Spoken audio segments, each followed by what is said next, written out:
It's Whitney Nicely with Whitney Buys Houses. I host a podcast, and this segment is from one of my latest shows. You can hear the whole episode and get some bonus footage of today's show if you go to our YouTube channel. All you gotta do is go to WhitneyBuysHouses.com, click on the link to subscribe. It's totally free, and you'll get lots more of Whitney throughout your week. Pretty soon, we're going to start recording more episodes. So call Whitney Buys Houses 865-309-4500 and let me know who you want me to interview next. 865-309-4500. Today, we're going to chat about real estate investing in East Tennessee. So welcome to the 865 Investor Show. Let's get started. Woohoo! Ooh, today's guest is amazing. And I think you're going to learn a lot from this awesome investor, this community leader, and this smart small business owner.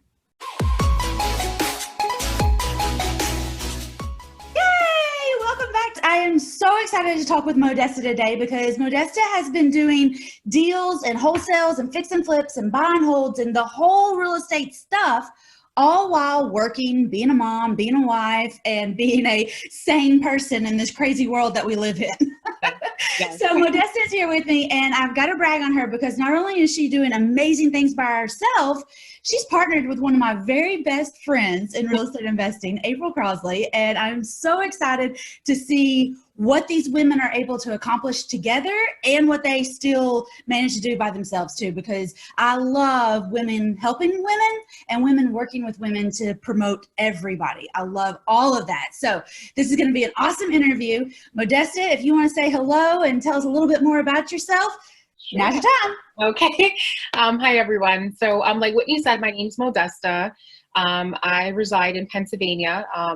So last August, I actually left my full-time position, and I am now a full-time real estate investor. But as Whitney mentioned, and we were talking about this before, is, I am a full-time mom of 2 little girls and also a full-time wife. So, that's like, what, 3 jobs? Yeah, so, at least 3 jobs right there. 3 jobs, yeah.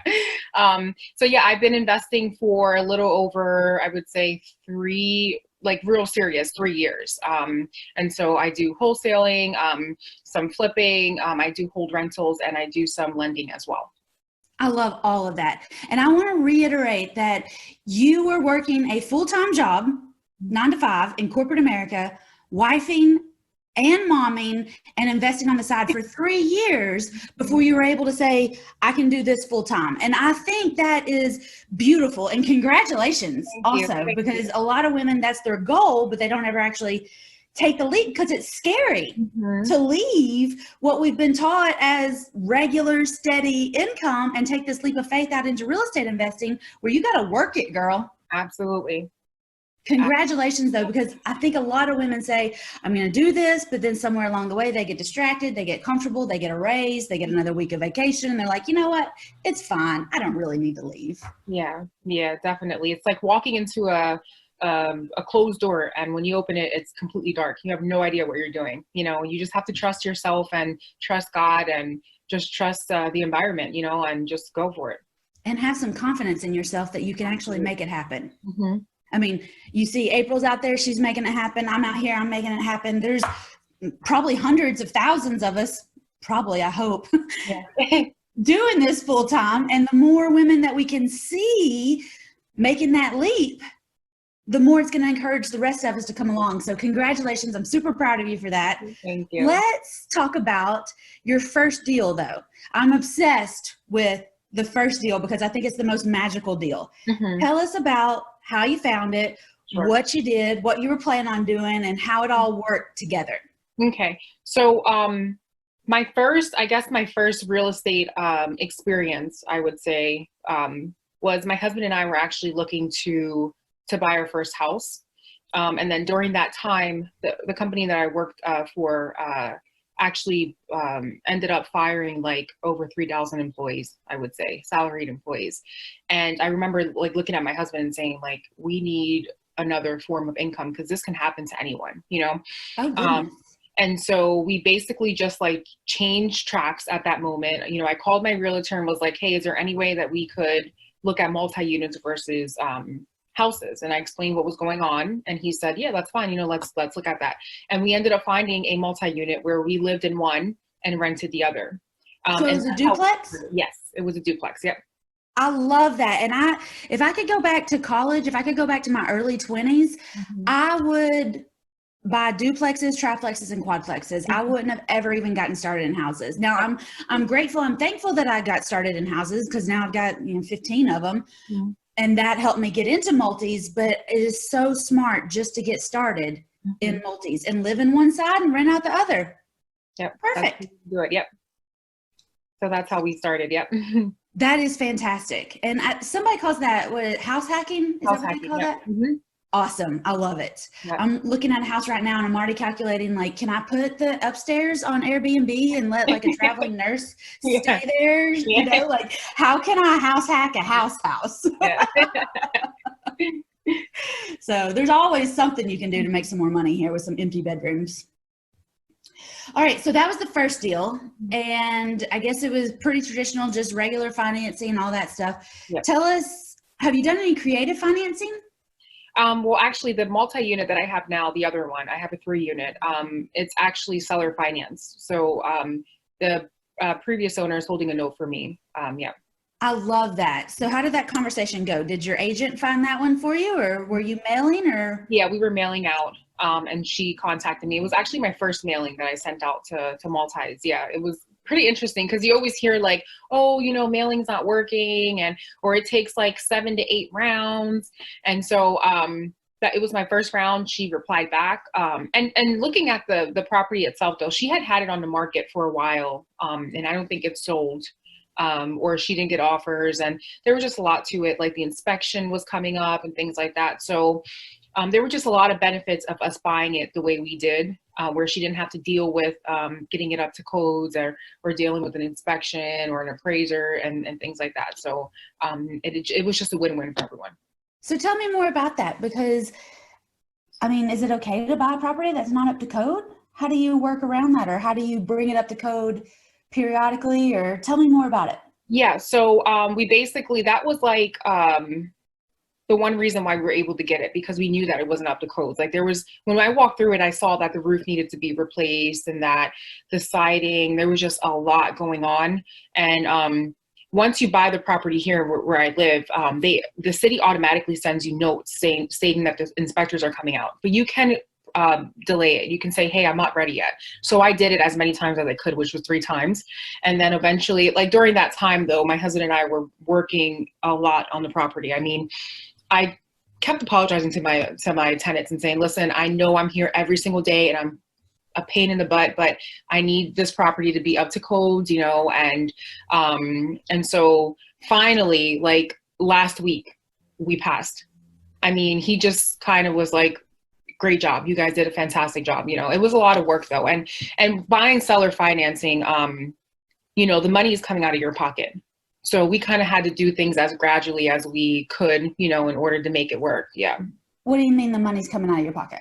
So typically when we buy properties, if we buy cash, we're taking all of the rehab things into account, so that when we lend or when we get money from a lender, we have all that money into account. So with seller financing, in this case, we weren't borrowing from anyone, right? So we just had to figure things out on our own. We took out a Heloc on our house, able to pay off, gradually. And then we were able to fix all the pretty big, roof and siding and things like that. Yeah. I think it's amazing that you're over there every day working on this property. Mm-hmm. Your tenants know you're going to be there, and they've got to appreciate that you're improving the property. Absolutely. Yeah. I'm sure I was annoying, but I'm sure that they appreciate that it looks amazing. Tell me a little bit more about this seller though. Mm-hmm. Was she just neglectful, or was there something going on that she wasn't making the improvements? Or tell me more about the seller. She lived in the state, but I think she was like at least an hour to an hour and a half away. And I know that her job was very commanding. So I just think that it was just the distance, and she had the property for a long time, a really long time. And so I just think it got to the point where it was just a lot, like the rehab costs and things like that. So yeah. Once you have something for a long time. It doesn't have that new toy vibe to it anymore, where it's not fun to go play with it. In the beginning, it's okay to drive an hour or two on the weekends and do a little this and that. And then it becomes like this awful headache. And then you got to find somebody, and then you got to pay them. And then even if she's got it paid off free and clear, you've still got to pay people to go repair it. And you've got to balance the books on it. And if her job's really demanding, this could be, the last straw. Absolutely. And then tenants, dealing with tenants that, it's a lot. I understand. And, right at 3 units, that is not always enough where it cash flows to pay a property manager properly. Yeah. And you're definitely not going to have somebody on site. Yeah. So I could see where she just kind of let things go and then let things go. And then it's a year later and she can't sell it. And there are tons of sellers like that all across the country. And they need somebody with some energy and, fairly close by, pretty local, so that they can stop by and tend to it every day. Yep. I think, on Instagram and Facebook, we see everybody just winning just all the time, but we don't see people who are going and fixing problems every single day. So I think that is awesome. Yeah. You stuck to it and moved it along. Yeah. I'm surprised that my husband's still around. He probably wanted to kick me but we got through it. So that's all that matters. It's okay. Yeah. A little project's pretty good for morale sometimes. Yeah. A little team bonding through the holidays. Yeah. How old are your girls? Do they help? They're 2 and 3. Oh, they don't help. And so I would. Oh my gosh! So you're balancing babies. Yeah, they're babies. They are little babies. I would say they did help though. They help with. We give our tenants gifts for Christmas, and so they were able to help hand those out. But no, other than that, they have no idea. I mean, I tell them, I'm like, yeah, that's your building, but they have no idea what that is. Yeah, they wouldn't. Yeah. Were there any lessons that you learned through that deal? I think that my biggest lesson was just the fact that we had to use our own money to fix things. I don't know. I feel like I psych myself out when I overthink things, right? And so going into it, I was like, oh my God. I feel like any other person would have been like, I can't do this deal because I'm going to have to come up with this amount of money. How am I going to do that? And it's not going to work. Whoopsie. I got so caught up in our chat that I almost forgot to cut back to WOKI and hear from some of our East Tennessee sponsors and get the weather report. Hey, y'all be sure to listen for a special message from that loud lady that buys houses. Wink, wink. And don't forget, Whitney buys houses. 865-309-4500. Okay, that's the last plug. For now. I'll be back in a jiffy, y'all.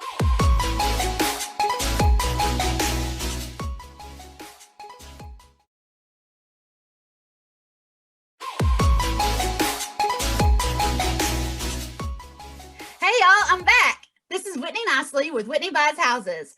Thanks so much for hanging out with me today.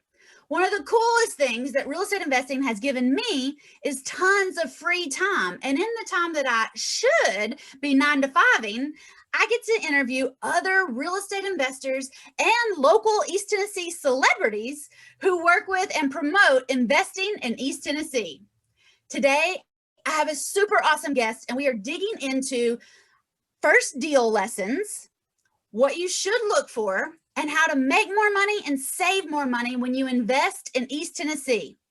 Remember, if you have a house to sell quickly in East Tennessee, call Whitney Buys Houses. We make 3 to 4 offers on every property every time we talk to a seller. 865-309-4500. Alrighty, now back to the show. I'm going to have to come up with this amount of money. How am I going to do that? And it's not going to work. And so I just, my husband and I, we just took the leap and we were like, we're going to figure this out. And we did. And it worked out great. So that was definitely my lesson, is just to kind of not psych myself out, just do it and just, fix problems as they go. Because I think that's awesome, because most of the time, if you take that leap and you keep working at it every single day, it comes out even better than you had expected. Absolutely. And when you're in it, it's really hard to see that. But when it's over, or if you can even just take a moment just to realize, even a week into the project or a month into the process, you see everything that has changed and everything that's happened. It makes me excited to take the next leap. Absolutely. And do it again, because it's going to work out. You don't have to know how everything's going to line up and where everything's going to go. You just got to keep going one at a time. And honest to goodness, when you're in the middle of some of those deals, it feels like it's just problem after problem after problem. It's always like that. But a lot of them fix themselves, or fixing one takes care of 5 other problems. Yeah. And, that's part of life. We're humans. Things break. We're dealing with houses. These are old buildings. They're not designed to stand and never have a little problem. People used to tell me all the time, well, what if there's something wrong with the house? I'm like, well, we're looking at a 30-year-old house. I'm 35. There's problems with me. We look at a 70-year-old house or a 70-year-old body, there's going to be problems with absolutely. It. Don't pretend it's going to be perfect. I got a brand new house with problems. So you just got to know that they're going to be there, and to take them one at a time and not make a mountain out of that molehill. Yeah, it's easy to do that. Yeah. Well, tell me about some wholesaling. Tell me what you're doing with the wholesaling. So, we wholesale about, I would say, on average, about 2 to 3 properties a month. And so we're focused on one county, but we're looking to kind of get into other counties as well. And yeah, I mean, I like wholesaling a lot. I actually like wholesaling more than flipping. It's just, I did one flip, and it was great. I mean, I a lot of lessons learned, but it's just the process that is so long from beginning to end. Whereas wholesaling, it's like you get the property under contract, you find the buyer, and we can do things within a week, if that, 2 weeks, maybe 3 weeks, depending on the county. But it's just, I like the fast turnaround. I can enjoy that from wholesaling, and a lot of times the payday is the same whether it takes a week or 6 months. The actual payday is the same. Yep. People will show flipping checks where they made 50 grand, but they actually spent 42. Yeah. So they made 8, and they could have wholesaled it in the beginning and made 8. Yeah. So I love wholesaling for that reason also. My end goal is passive income, or not really passive, but monthly mailbox money coming in. So I did a lot of flipping in 2015, and I decided that process was too long, and I didn't like it either. But wholesaling was a continual hustle, and so I said, can I do a little bit of all of this? And that's how I settled into lease options. Yeah. Because you get those big lumps, but you get that monthly money too. So it's good. So wholesaling, tell me about your favorite wholesale deal. I would like to say that my favorite wholesale deal was probably one that there were no issues. Like, we talked about problems, and I tell everyone, there's always, like, you would expect everything to be like a straight line, and it's never a straight line. It is literally like this. And I think that the one wholesale deal we had, it was like, I remember calling April and just saying, like, is this for real? Like, are we really going to close tomorrow on this property? Because it just went so smooth. And even walking into the title company, I was like on my toes thinking that something was just gonna, flip. But no, everything ended up going really well. And so, and I would say, I mean, there's been a lot of, when you have that connection with the seller, and you understand what they're going through, and at the end, when we're at the title company and we're closing, and they give you a hug because they're so thankful for you, that, like, just makes everything so worthwhile. And I've had a few of those where, I can think back to the seller and remember their face and the way they cried and the way they were just so thankful that we were able to help. Those are always my favorites. Yeah. Oh, I love that. I love that, because the other day in First Build and Fast, one of the ladies posted a question, and it's a good question. Like, why would a seller take my low offer instead of getting more money for their property. Mm-hmm. So how do you answer that? Why would a seller take less than they could get if they listed it or if they kept it? Or why will a seller take a wholesale price from you and be happy and hug you and cry at closing? Yeah, I would definitely say that I think they're asking the wrong question, right? What was the problem that you were trying to fix? What was the problem? And so I think when we think that way, when we think like, well, why are they, I think that's just like a negative. That's just like something in you trying to convince you that what you're doing is wrong. And you're looking at it in a way that you shouldn't be looking at it. It's more of, let's flip the script and say, okay, well, what am I doing here? how am I trying to help this seller? And that is when it all makes sense. I think I had another lady in my mastermind who asked a similar question the other day. And then later on in the conversation, she was talking about, oh no, I don't want those dinky little houses. And I thought, let's not judge a book by its cover, and let's not judge a house by whatever situation the seller has to be in right now. That's why I asked about your triplex seller, like, what was going on with her? Was she just straight up neglectful, or did she have life going on? And she had a life going on. Mm-hmm. And I want to really encourage everybody not to be judgy, because when you're judgy, you're definitely not getting any deals done. No. I need you to be open and willing to help people with problems, because when you're out there looking for people with problems that you can help in this way, then you just tell everybody else no. And people go, oh, I can't tell them no. I have to help everybody. Yeah. Well, yeah. Yeah. Mm-hmm. Do you want to try to help everybody, or do you want to actually help 2 to 3 people a month? That's an awesome deal. So that would be a good deal. I love to talk about the good, bad, and ugly. Tell me about an ugly deal. Man, an ugly deal. I would think that my flip, I would consider an ugly deal, just because I didn't make as much money as I expected or anticipated. And that was more of just like a newbie, I guess, issues that I had. And I didn't, I didn't estimate the rehab costs correctly, and I didn't estimate the closing costs correctly, and helping or assisting the sellers here where I live. There's a lot of assistance where you give like a certain percentage, and they lowered the price, and it was just this whole dilemma. At the end of the day, though, I was just so thankful for the experience, and that I was at least able to get some money in our pockets. But definitely I would consider that to be one of like my ugliest deals, just because of all of that. Yeah.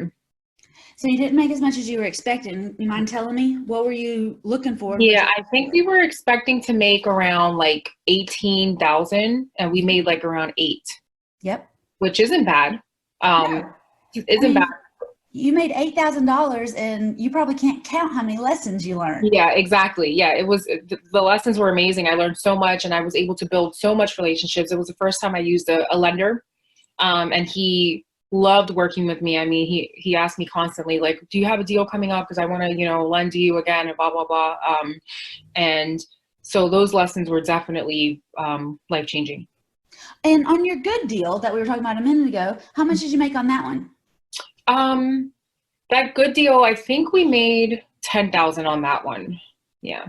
So again, though, you can have a really great deal and you can close it really fast and make 10, or you can have an ugly deal that drags on forever and still make 8. Yep.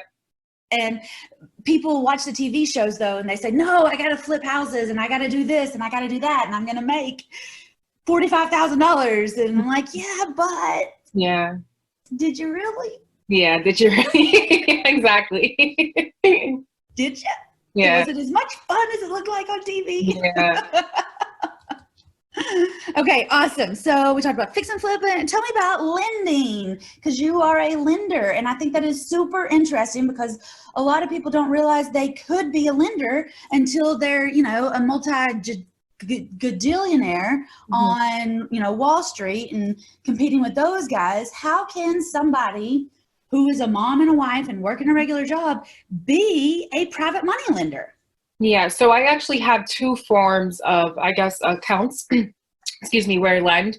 The first account is actually a Heloc that we took out one of our houses. Okay, hold on. Yeah. Just in case somebody's totally new, what is a HELOC? It's a home equity line of credit. And that means? So basically, it is the bank will lend us. So this house is paid off completely, and The so house you live in?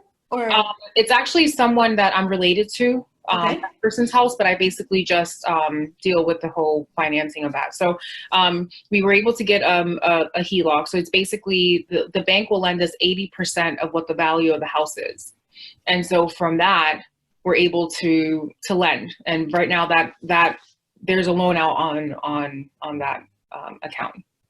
So I started in houses, and when I would get option fees or assignment fees or wholesale fees, I would pay off the houses that I had.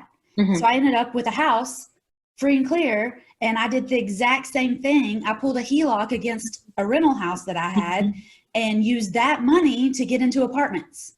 Nice. Okay.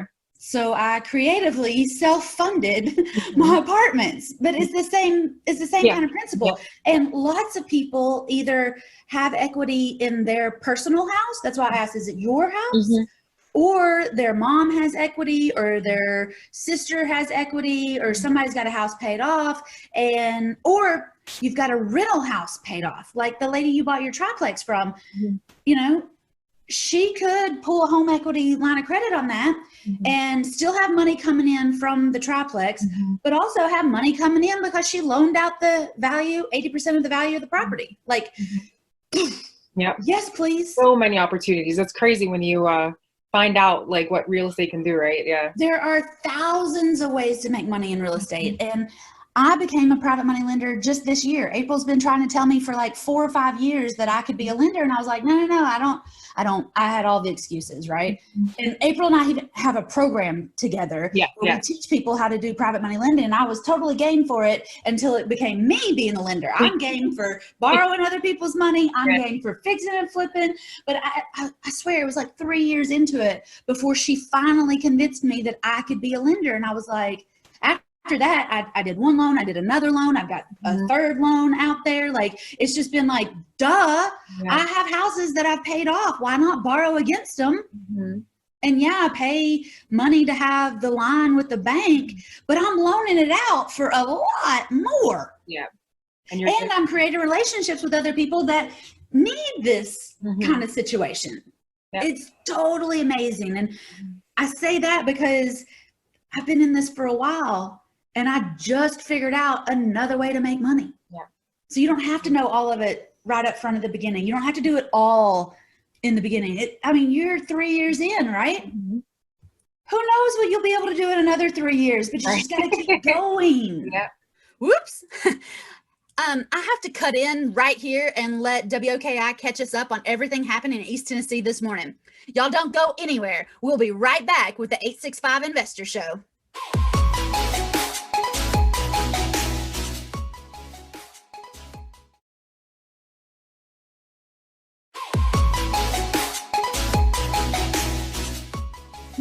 Hey y'all, I'm back. It's Whitney Nicely with Whitney Buys Houses.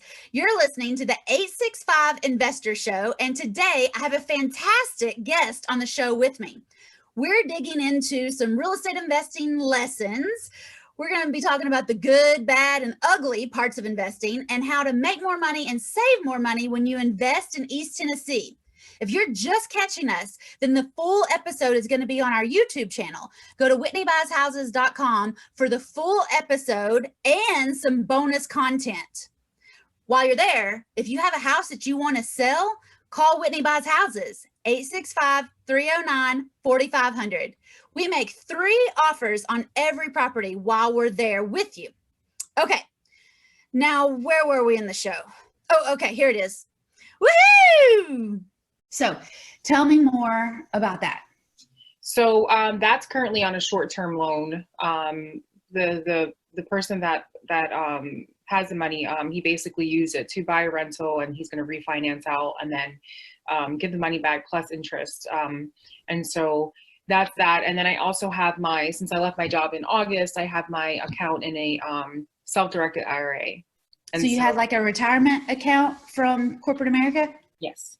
Awesome. Yeah. I never had one of those. Yeah. So I think it's super cool that people Yeah. have that money just in a little lump set aside for them. Yeah. Yeah. So I'm going to start lending that as well. So I'm actually talking to someone now. And I think this one, I may be doing a longer term loan, just because I'll be able to have that money just coming in, and then eventually, you know, they'll pay me the lump sum and then I can do it again. So there's I love tons it. of options. Yeah.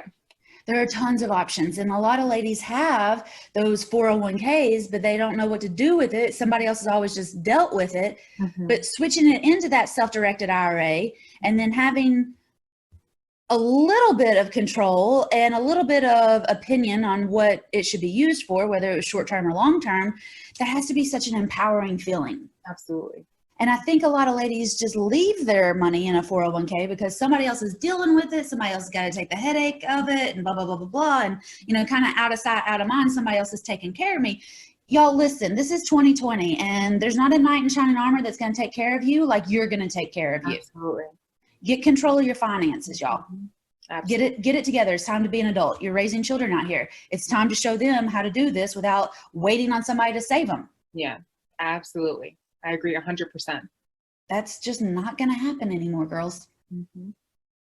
And once you're in on the deals and you do a flip or you watch somebody do a flip, you probably have enough experience to decide if you want to work with somebody and loan them your money or not. Mm-hmm.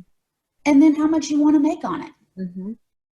Or, I mean, worst case scenario, find somebody like Modesta in your area and say, hey, I know you know what's up. Mm-hmm. Help me spend my money. Yep. I really like for women to actually know that they're getting a good deal, though, Mm-hmm. and be able to evaluate a deal. Yeah. Yeah. Definitely find someone who's familiar with it and, you know, get their opinion. Yeah. And even if you're at the beginning now, just know that in 3 years, you could be doing full-time investing, Mm-hmm. but just do one deal at a time and know that it's going to work out just fine. Mm-hmm. Okay, so that's the lending, and we've got one on short-term, one on long-term, and we talked about the apartments and wholesaling, fix and flipping. What else you got that we need to let the ladies know about? I don't know. I'm really big on partnering up with people, and I think that's where I've had my most success. Not I think that is where I've had my most success. When I first started, I think I had like a couple deals that just fell through. And I remember thinking like, maybe this isn't for me. Like I was stressed and I was pregnant and huge. And I was just like, oh my gosh, like this isn't for me. And so finally I just like, you know, there were a couple of people, investors here that were doing things, and they saw that I was just out there like hustling, you know, like, and just doing it. And so they, the one guy actually asked me to partner up with him, and he basically supplied the funds to market. And then I was the one going out, putting properties under contract, finding buyers and things like that. And he would do that as well. But I've had the most success. And so a lot of people always come up to me and they'll say, well, how do you find someone? You know, and I just get a lot of like emails and messages about, oh, I'm just struggling. And I always just go back to the same thing. You need to find people in your area that are killing it and just ask them like, what can I do to help? Even if you're not getting paid in the beginning, but just do it so that they can see that you're actually committed and that you're doing it, and things will fall into place. I agree. And how do you handle all the marketing that goes along with wholesaling and fixing and flipping and maintaining those relationships and building new relationships? And what's the marketing side like? So April and I kind of have it divided. She deals a lot with like the actually ordering of marketing and things like that. And so I deal with like the incoming calls and stuff. And it's just really day by day. Some days are crazy. Some days we're like texting each other like, wow, we just got like 20 calls. Like I'm going to handle it, you know, so it's, and some days we get a few calls. So it's just handling it day by day. I mean, I don't, you know how it is, Whitney. It's like, today could be crazy, tomorrow can be light, you know? And so it's just kind of programming your day so that you have time slots where you can handle, you know, your marketing and your calling of sellers and stuff. Yeah.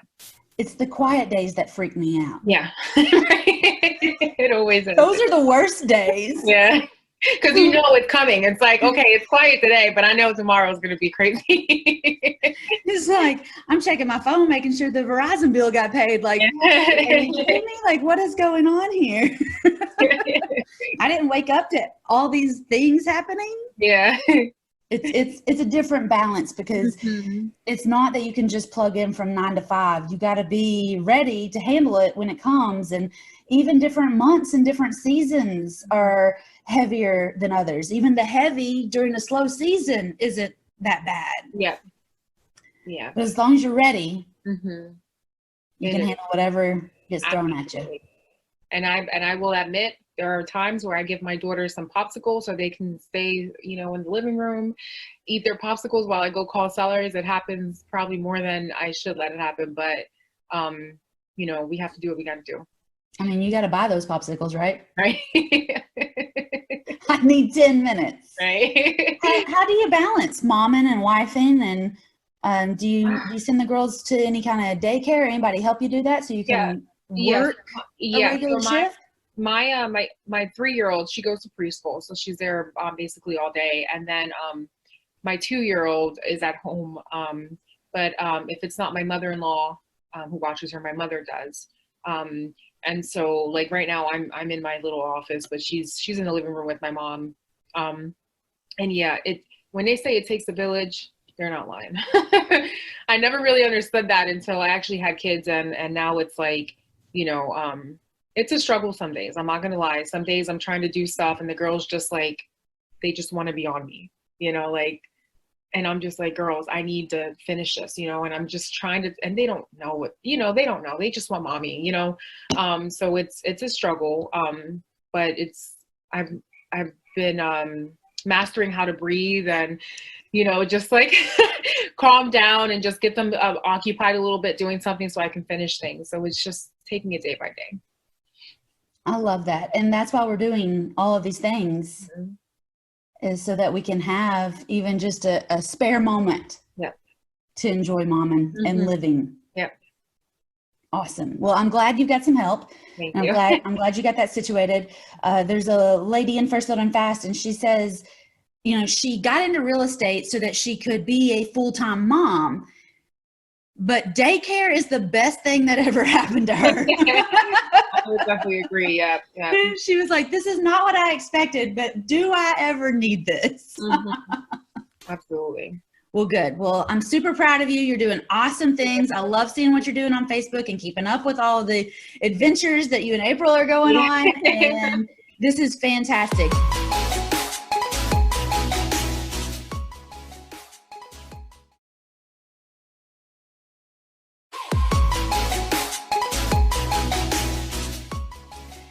It's Whitney Nicely with Whitney Buys Houses.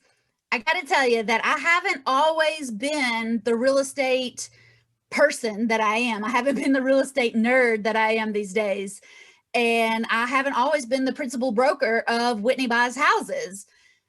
It didn't start off that way for me. I went through a lot of trial and error. I went through a lot of mistakes. I learned a lot of lessons the hard way. And y'all, I'll never forget my first deal out on my own in 2014. The lease options, the owner financing, helping sellers across East Tennessee that had real problems and didn't want the regular real estate solution. Y'all, it was a whole new life when I figured out how I could help my East Tennessee neighbors in a different way than what was offered in the market. Y'all, I've been doing this since 2014. I've been taking over people's payments on properties that they didn't want. I've been creating owner financing solutions on houses that have been empty for years. And I've been making and closing on low cash offers for years. All right. This isn't my first rodeo. I've seen it. Whatever it is that you're dealing with, I'm here to help you.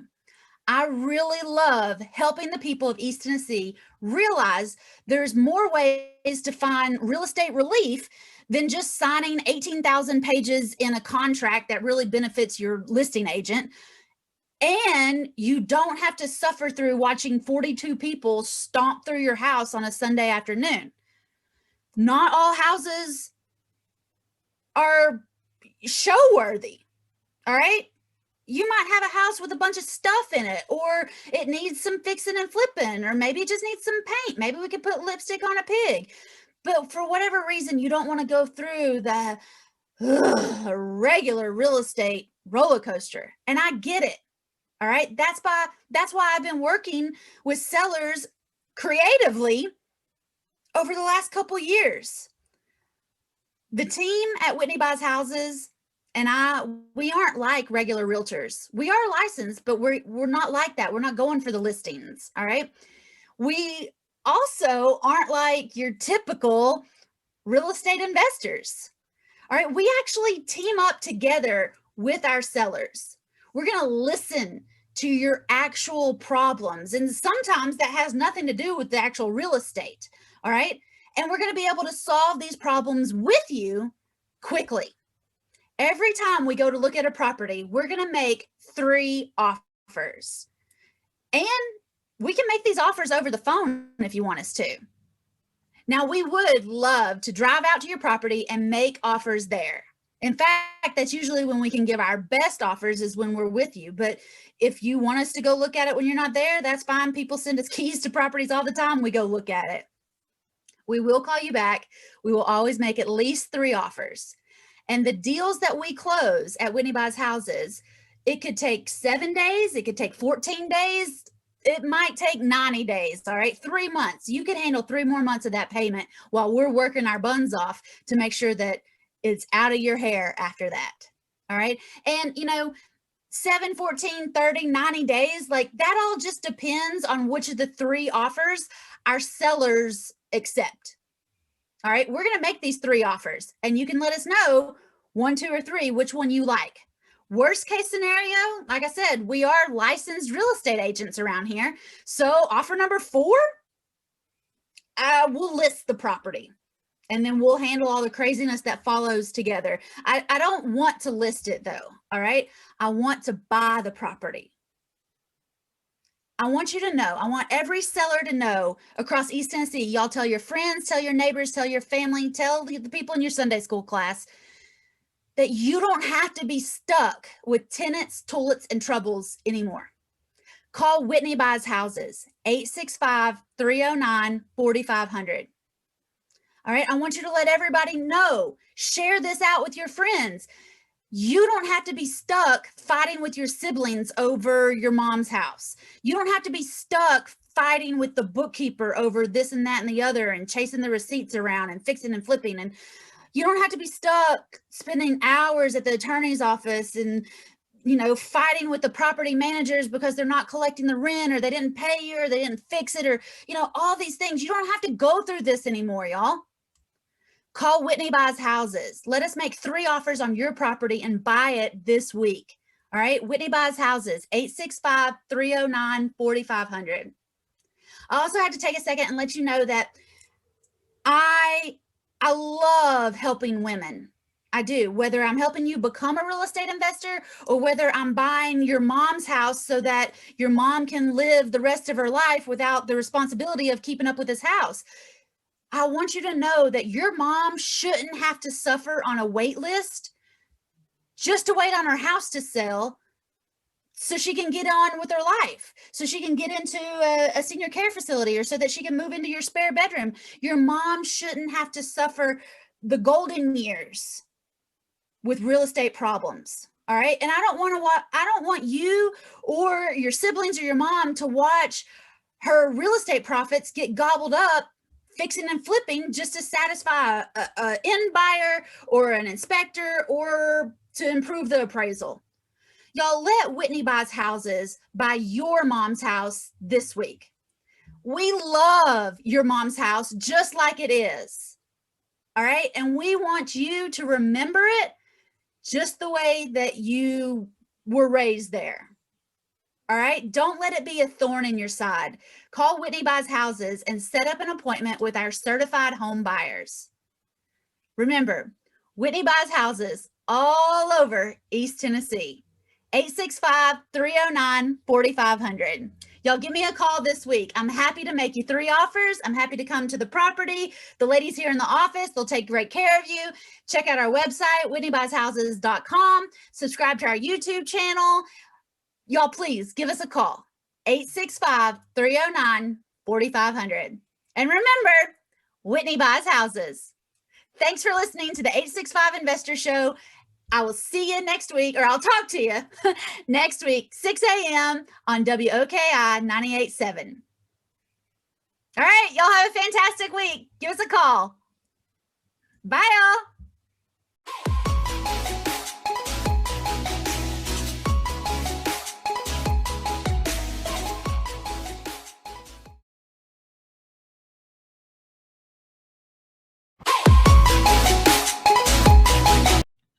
Well, that's the end of today's show. Thanks so much for hanging out with me. And because you're here on video, I got some bonus content for you. So check it out. If you have any questions, be sure to call us, 865-309-4500. And y'all remember, Whitney buys houses all over East Tennessee. It's been a while since I've been up here, but I'm at the stinky house. Y'all want to see it? Come on. Well, this looks almost exactly like it did the last time we were here. The good news is it doesn't already stink. And we can get to the boxes here, so Appalachian Electric will come help us. That's bad. The yard work is falling behind. Just want to make sure no critters pop out at me or anything when I open the door. Good job, Cindy. Thank you.